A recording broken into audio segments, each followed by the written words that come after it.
किसी ने ठीक ही कहा है कि मदद करने के लिए मौके की नहीं बल्कि साफ दिल की ज़रूरत होती है। तो चलिए आज हम आपको इसी संदेश पर एक दिल छू जाने वाली कहानी सुनाते हैं। एक बार एक लड़का पैदल किसी रास्ते से जा रहा था। उस लड़के ने देखा कि सामने एक बिजली के खंभे पर कागज़ की पर्ची चिपकी पड़ी है और उस पर्ची पे कुछ लिखा हुआ है। वो लड़का थोड़ा नज़दीक जाकर पर्ची में क्या लिखा है वो देखने लगा।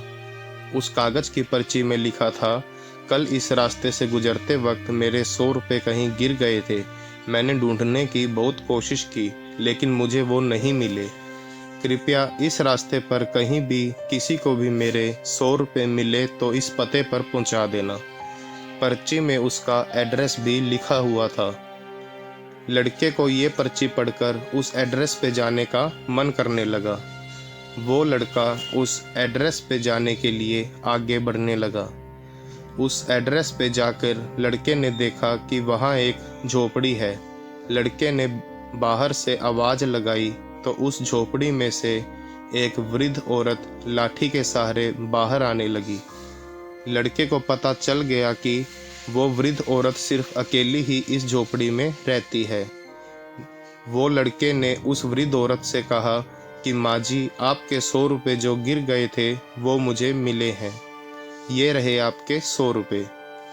उस लड़के की बात सुनकर वो वृद्ध औरत रोने लगी और कहती है कि बेटा, अब तक करीब 15 से 20 लोग मुझे 100 रुपये देकर जा चुके हैं। बेटा, मुझे ठीक से दिखाई भी नहीं देता है और मुझे पढ़ना लिखना भी नहीं आता है। पता नहीं किसने मेरी ऐसी हालत देखकर मेरी मदद करने के लिए ऐसा किया है। लड़के ने 100 रुपये रखने के लिए कहा पर वो वृद्ध औरत नहीं मानी। लड़के के बहुत आग्रह करने के बाद आखिर में वो वृद्ध औरत मान जाती है, लेकिन वो उस लड़के से कहती है कि तुम जाते वक्त वो पर्ची वहाँ से फाड़कर फेंक देना। मुझे पता नहीं कि किसने मेरे पे तरस खाकर ऐसा किया है। लड़के ने कहा, माँ जी, आप इस बात की फिक्र मत करना, मैं वो पर्ची फाड़ दूंगा। अब वो लड़का उस वृद्ध औरत के घर से निकल जाता है।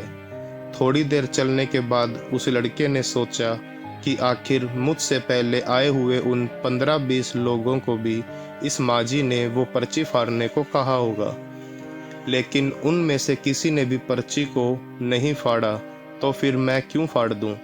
उस लड़के के मन में उस व्यक्ति के लिए बहुत ही आदर और सम्मान था जिसने ये तरीका ढूंढा था और इस ज़रूरतमंद वृद्ध औरत की मदद की थी।